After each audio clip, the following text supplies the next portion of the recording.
Hey guys, welcome back to Smokin' Bo's Barbecue. I'm your host, Bo Briscoe, and it's been a very long time since we put out a video. In this video coming up for the Poor Man's Burn-Ins that you're about to watch, we recorded this video back before Christmas time in early December. Back then, we had also been told that my father-in-law, Alan's dad, Larry, had been diagnosed with terminal cancer.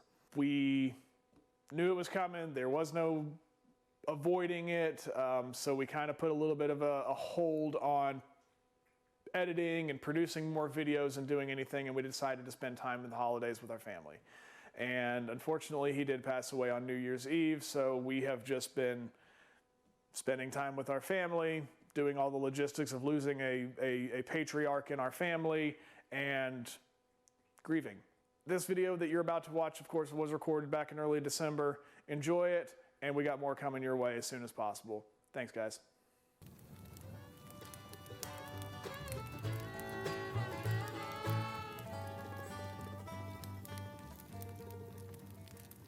Good morning, everybody. Welcome back to Smokin' Bo's Barbecue. I'm your host, Bo Briscoe. Today we got a special treat for you. It's the holidays. You spend a lot of money on your friends, your family, your mom, cousin Eddie, all that, and you end up a little bit broke in the wallet. Well, even though it's wintertime and it's the holidays, you can still have good barbecue. We're gonna make some poor man's burn-ins today. Instead of going out and spending $100 on a big Angus or prime brisket and smoking it for 16, 17, 20 hours and then bringing it in and then refrigerating it and making your burn-ins, we're gonna use a $14 2.5 pound chuck roast today. It's gonna be awesome. All right, so what we got here, 2.5 pound chuck tender roast. This is USDA choice meat. It's nothing special. It's not anything fancy. It costs $14.49 from Walmart of all places. I get it. It's not a prime piece of meat, so it's not going to have the best marbling, but it should make some pretty good burn-ins, especially because we're going to fry it later in that Wagyu beef tallow, that smoked Wagyu beef tallow. So let's see what we got. I can already tell that the butcher at Walmart seemed to have gotten a little bit excessive with their bandsaw. So we got a big hunk right there, and that's fine. It's just gonna stay right there. I'm probably not gonna trim anything off on this. No, it's already got a decent small little fat cap on it. I wish they would have had something over that, but that's okay. We're gonna have this in towards the fire, and it should be okay. So, but we are gonna go ahead and do this up just like a normal brisket, with the mustard slather. There we go. Had a little chunk of dried mustard in the end of that. I thought I got it all out. Hello, there we go. All right. And then before I get in trouble and make a mess all over this kitchen, because I don't want Alan yelling at me, I'm not gonna sprinkle salt and pepper on a cutting board and then it fall all over the counters. There. Normal salt and pepper, just like we normally do on any other brisket. Half kosher salt, half coarse ground 16 mesh black pepper. Go a little thick. Press it in. Flop it over. Yeah.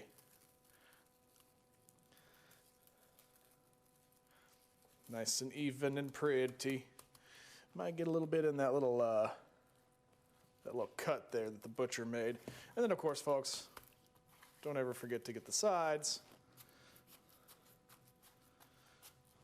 If you don't season the sides of your meat, you're gonna get in trouble. Old Brad Robinson over on Chud's Barbecue is going to yell at you. So, just shout out to you, Brad. All right. Let's go get the smoker started up, get a fire going. I'm going to let it cool down, get nice and hot. I've got some old wet wood to burn, so it might take a little bit of while for a fire to get going. And then we'll get it back down to 250 and get started.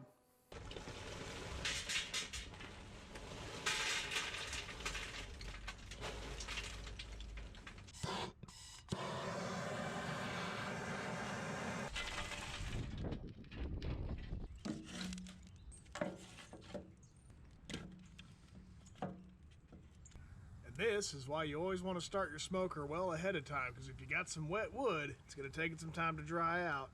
You don't want all that gross, nasty smoke on your food.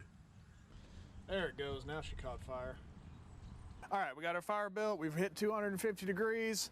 Got a bunch of wood preheating a little bit because as you can see, it's been a little rainy already. Hopefully, I think it's gone, but we'll see. Either way, I got plenty of dry wood and wet wood. We'll just have to play with it as is. So just like a brisket, we're gonna put what little bit of fat cap it's got up, and we're gonna put the big side towards the fire. And since this guy's so small, we're gonna get it as far away from the fire as possible. And normally with a brisket, we would go 3 hours before I peek at it, but since this is such a small cut of meat, we're gonna go 2 hours, and then we'll take a look at it and start spritzing and getting it going. All right, it's been 2 hours. Let's see what we got. Oh, solo mio. Looking a little dry, which is fine. It's a small piece of meat. We're gonna go ahead and just start our spritzing now, just to kind of help prevent that. Now, normally with a brisket, you wouldn't spritz the fat cap. With this guy being so small, I want to cool the whole thing off. That little bit of fat on there will render. I just don't want it to burn right now. Bottom of it's looking, yeah, it's fine. So, but we are going to spritz it and keep it wet. Not enough to wash the rub off, obviously, but gonna just keep it wet. I don't want it to dry out too much, so we'll spritz this heavily, just like that. It's the same thing I always use, just the old apple cider vinegar and cheap beer. And yeah, every 30 minutes or every time I gotta put a new log on the fire, we're gonna do that. I'm not gonna check the temp just yet because we do want to build bark. I'm gonna probably knock it down to 225 though, because I don't want this little thin part back here to overcook. And yeah, we'll just go from there. I'll probably give it about another 2-3 hours. We may do a little foil boat, not sure. So this little boy here, we're going on 5 hours now, and with spritzing, and she's looking a little dry, which is expected for such a small piece of meat. However, we are starting to finally get some tenderizing and a little bit of fat rendering. So I think we're gonna go ahead and wrap it up. So I've got our butcher paper out here. I'm just gonna grab this little guy. First off, we're gonna put a little bit of the smoked Wagyu beef tallow on there just for funsies. And then we're gonna grab this guy here, throw it on there just like we normally do. I'm gonna soak it down with more of that beef fat. We're actually gonna turn it this way because it's a small piece. And get it wrapped up.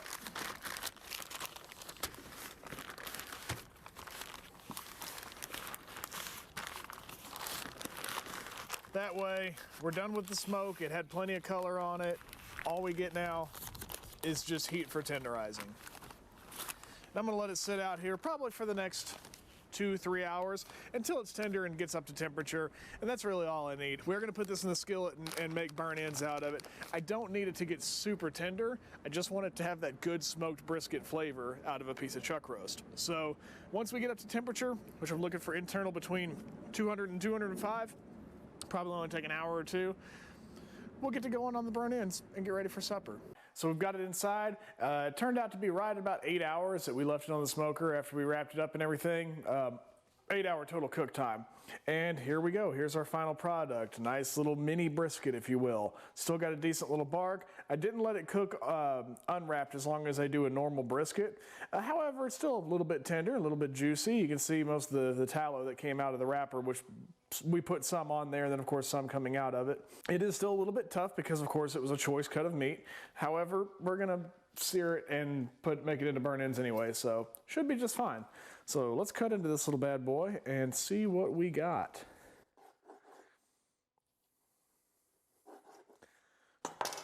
Doesn't look too bad here.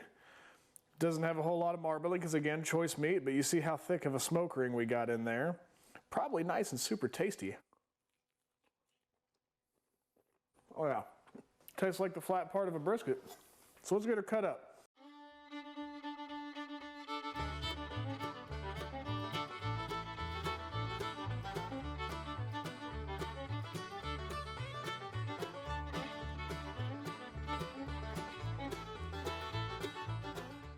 We got our cut up chuck roast, looking like nice little brisket cubes. I've got the Wagyu beef tallow in here, just the extra layer into my old cast iron skillet. I've got a couple of these. This one's actually looking a little worse for the wear, so I don't want to hear any comments about, oh my God, you scraped all your seasoning off. This is a rescue pan, and I'm going to re-season it and get it back to normal, okay? This is a rescue. They're not all perfect. But anyway, this is our smoked Wagyu beef tallow. I've got it heating up on medium heat, and it's just starting to get a little smoky, which is perfect. Let's go ahead and get this dumped in. Probably going to get a little loud and poppy. Oh yeah.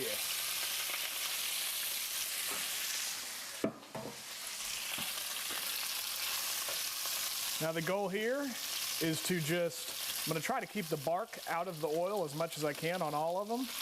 But the goal here is to get a little bit crispy on each side. Once we start seeing a little crispy on each side of the little cubes, we're going to throw in some barbecue sauce, which is my homemade barbecue sauce. I'm not ready to give out that recipe just quite yet. And then we saute it in the barbecue sauce, and it's ready to rock and roll. So I'm going to toss these around here a little bit, and I'll get back with you in just a minute.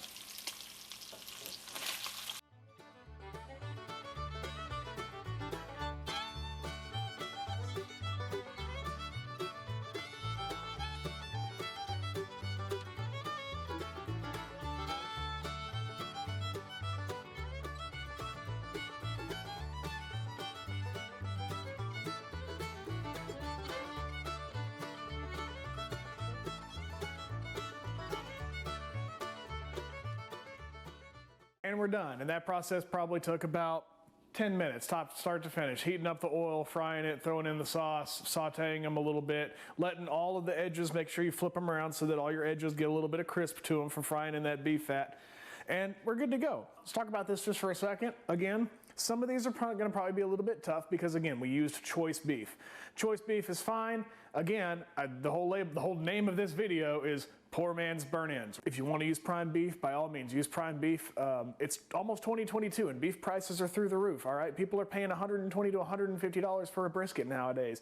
It's hard enough to buy steaks right now. It's the holidays. We're all hurting for money and everything sucks right now. So I went and bought a cheap one to prove that you can make it with a cheap one.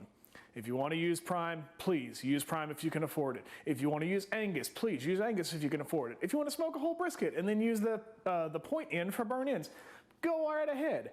This is just a quick thing. When I say quick, yes, we did smoke it for almost 8 hours, but we sat and watched Yellowstone all day and smoked some meat. Not a bad thing, right? So let's go ahead and get this little taste in and see how we did with our poor man's burn-ins. Okay. We won. That little piece tasted just like I made burn-ins off of a brisket flat instead of the point. It's not, obviously it's going to be not going to be quite as juicy. It's going to be a little bit tougher. Plus, we didn't let this rest any. We took it off the smoker and we threw it on the fryer. I didn't want to have this sit overnight in the oven or on the smoker and then try to do this again the next day. So this is a great way to do your meals if you want. If you want to do little burn-ins, if you just want to make little cheap cuts like this and just smoke it and eat it as is. We did try a little tiny piece of it before I put them in the pan. It was good. So there's your poor man's burn-ins. Thank you guys for watching. Go ahead and hit that like and subscribe button.